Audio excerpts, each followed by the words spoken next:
Hello and welcome to a new video. Today we're going to take a look at the top teams for the Summer Cup for Season 15 Go Battle League. This is going to be a cup that's run right next to the Great League for the first week of the season. So we're going to take a look at this today. We're going to see here real quick what's going to be available. Normal type, fire type, water type, grass type, electric type and bug type Pokemon going to be eligible for this cup here. 1500 CP, so a Great League edition.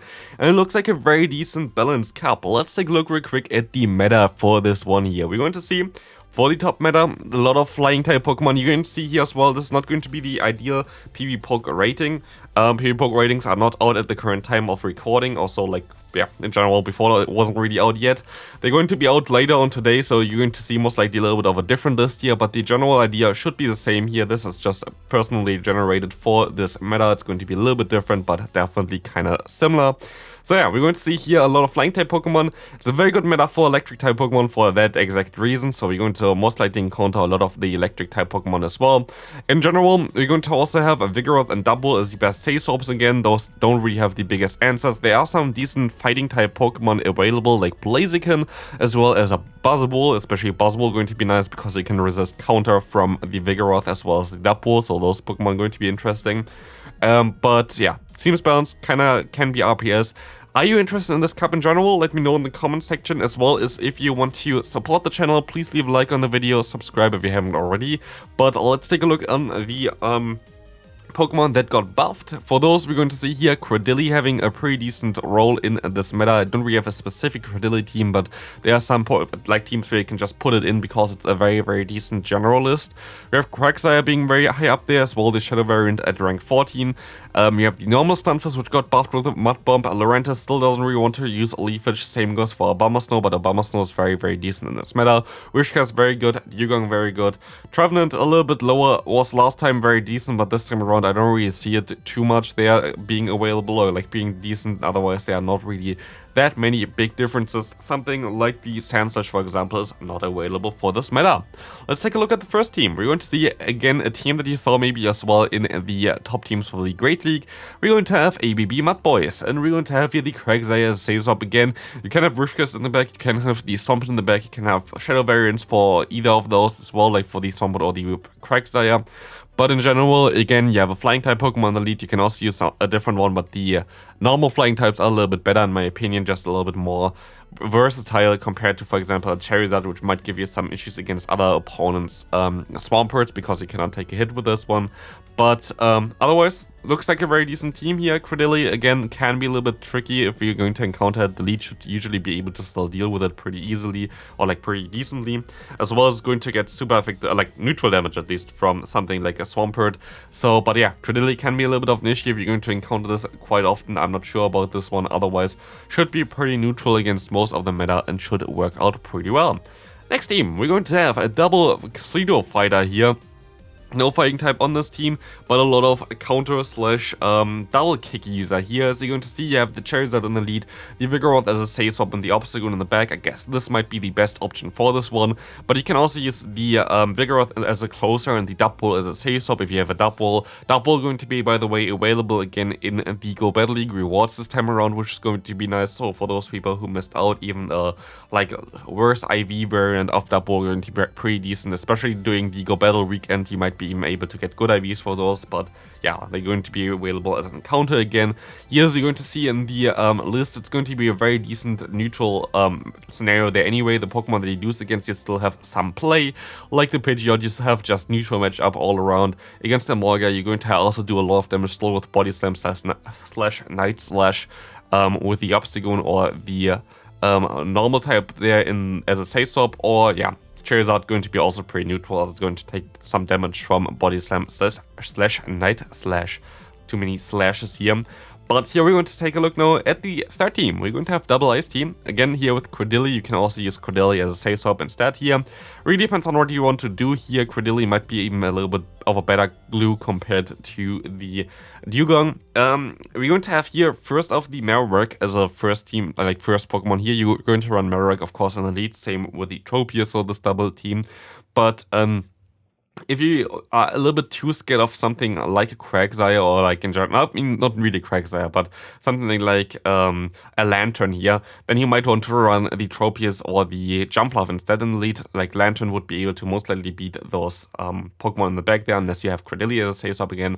But you have, of course, Drill Run and Earthquake still as a coverage move for the Lantern with your Dugong or your Walrein, so it wouldn't be as bad either. You have like ground coverage on all your Pokemon, as your lead also going to have ground coverage there, but Lantern still can be a little bit tricky if you run the Marowak in the lead as well as Dugong Walrein in the back. But it really depends if you're going to encounter a lot of Lantern, as there are a lot of grass types that are really decent in this meta, but otherwise just use the lead of the Tropius and you should be fine. Let's take a look at the next team. We're going to have the double flying team here with also a Molga there and a lot of different options. It's like a little bit less ABB style, but it's still kind of ABB style there. We're going to have here the Wishcast in the lead, the Charizard that stays up, and the Noctowl in the back, or the Noctowl that stays up, or most likely the Noctowl that stays up is a little bit better actually. So Wishcast is going to give you some better coverage against a few Pokemon that you would maybe lose out to with the Abomasnow. But Abomasnow, for example, would give you a little bit better coverage against Credilli, so it really depends on what you want to do here. Both of them are kind of fine. The Wishcast mainly actually beats the Togedemaru, which can be a little bit of a trickier one for this meta here right now, but yeah. Togedemaru is also a Pokemon that you can use in certain other teams as well, which I'm going to showcase later as well. I didn't have it in the graphics itself, but there are some teams where you can use it instead of some other Pokemon, for example, this one here.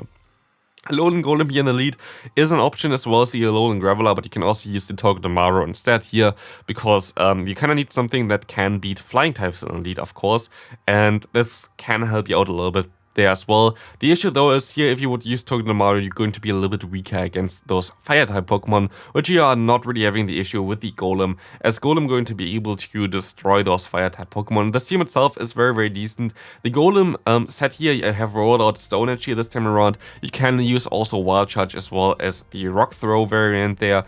All of them are fine. If you run Rock Throw as a fast move, by the way, then you might be able to destroy something like the Abomasnow a little bit easier here, but otherwise it's just going to be your anti-flyer. Your saves of the Jumpluff going to be very decent against a lot of Pokemon in the meta, especially energy up there, as you're going to be able to beat all those water type Pokemon, and then Tropius in the back or the Whimsicott going to be very decent as well as a closer. So next team, we're going to have here the double electric team. We're going to have a Molga in the back as well. You can here also use the, what's called the Togedemaru in the back instead of the Molga, in my opinion. You don't really need to have it there. It's going to be a little trickier though against something like counter users, which is going to be a little bit available there as well. So it really depends there. But those teams here should be also working out pretty fine. You're going to have the Walrein in the lead this time around. Galvantula Saisop is very decent, because while there are some ground type Pokemon, they are usually part water, so like it's going to be just resisted damage from electric types, but also you're going to have Lunch, which is going to be able to debuff them as well, which you also of course have the debuffing option with the Dugong in the lead if you want to run this one. Very decent team again. Credilli is something that you can definitely deal with all the Pokemon as well. Like while it looks a little bit rough here, it's going to be way better when you actually play it. Lantern can be a little bit tricky for sure.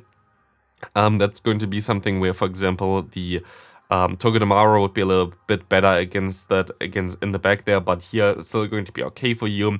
Is still a Molga, and the Zapdos would have a pretty neutral matchup as well. Also, the Galvantula will have a very decent matchup in the 2-shield scenario, while this here, the 0/1 shield scenario here. The average, I think, of both of them. So this team should be pretty decent. We have like a elite that's going to be weak against counter or like in general fighting type Pokemon. And we have two Pokemon in the back that's going to be answering those pretty well. As well as we're going to completely destroy any kind of flying type Pokemon, which is also very decent in this current meta. Second to last team, we're going to have the Rockhole team. Honestly, most likely my favorite one, because I like Magcargo so much. Magcargo is such a cool Saisop. He will Incinerate, Rock Tomb, Overheat, even against counter Pokemon like that, like usually should counter you. You're still going to do a ton of damage with Overheat, so like it's going to be very, very decent for this Pokemon in this meta. Again, I really like this, and you can basically set up the Golem in the back, which is going to be very, very decent here as well. Again, you can also use Togedemaru instead of Golem here. This might be actually the best team where you could use Togedemaru, but again, you would have some issues maybe with some fire type Pokemon. But the lead here definitely going to be very decent for you. I think that's honestly my favorite team to use for this meta. With the yeah, say stop there of the Macago going to be able to destroy a lot of Pokemon in the meta and going to surprise a lot of Pokemon, which is going to be even better for you. So definitely something to look forward to. Like, I honestly like this team quite a bit, and we can go ahead and go into the final team for today's video. And the team is V for Victory because they have Victini. Victini is a Pokemon that I played the last time this cup was around. This is more like a spicier team here, but Victini is very, very good in this current meta. As you're going to see here, you're going to be able to destroy basically all of the top Pokemon that you see here, but just V-Create itself kinda hits nearly everything pretty hard. As well as you're going to be able to hopefully bait out some flying type Pokemon like the Noctowl because they have access to the move Shadow Ball, and that's going to be pretty decent for something like a Marowak in the back, which doesn't really have the options to hit those Noctowls too easy there. Still, I'm pretty sure that this team going to work out pretty well as well. But yeah, this is going to be it for this video. If you enjoyed this video, please leave a like, subscribe if you haven't already.